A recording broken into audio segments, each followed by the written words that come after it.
Atlantic মহাসাগৰৰ এটা অংশ আছিল ইংলিছ চেনেল, যিটো ইপাৰ সিপাৰ হ'বলৈ সক্ষম হোৱা প্ৰথম মহিলা ফ্ল'ৰেন্স চেম্বিক আছিল।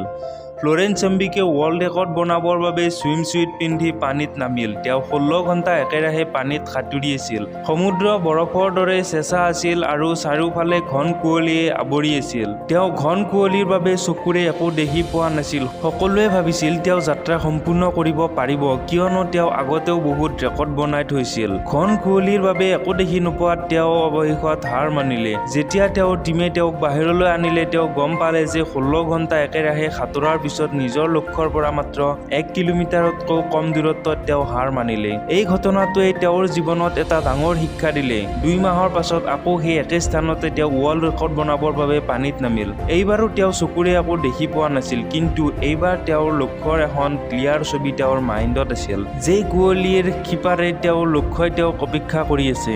আৰু এইবাৰ তেওঁ আটলাণ্টিক মহাসাগৰ পাৰ কৰা প্ৰথম মহিলাৰ খিতাপ অৰ্জন কৰিলে। কাহিনীটোৰ পৰা আমি শিকো যে never give up. Thomas Alva এডিছনে কৈছিল যে জীৱনত অসফলতাৰ মুখ দেখা বহুত ব্যক্তিয়ে এই কথাটো গমেই নাপায় যে যেতিয়া তেওঁলোকে হাৰ মানিলে সেই সময়ত তেওঁলোক সফলতাৰ কিমান ওচৰ পাইছিল।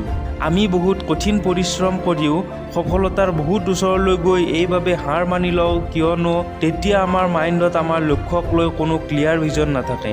আপোনাৰ হাৰক আপোনাৰ জয়লৈ ৰূপান্তৰিত কৰিব পাৰি যেতিয়া তুমি আকৌ এবাৰ চেষ্টা কৰা। বহুতে প্ৰথম হাৰকে শেষ বুলি মানি জীৱনত দ্বিতীয়বাৰ সেইটো কৰাৰ যত্নই নকৰে। চাবি আকোচাৰ শেষৰ চাবিটোৱে তলা খুলি দিয়ে। যেতিয়ালৈকে সম্ভাৱনা আছে তুমি চেষ্টা কৰা, বাৰে বাৰে চেষ্টা কৰা। তেতিয়ালৈ চেষ্টা কৰা যেতিয়ালৈ লক্ষ্যত উপনীত নোহোৱা। এডিছনেও হাজাৰবাৰ অসফল হৈছিল, কিন্তু তাৰ পিছতহে তেওঁ সফলতাৰ মুখ দেখিছিল, সমগ্ৰ বিশ্বকে পোহৰ বিলাইছিল।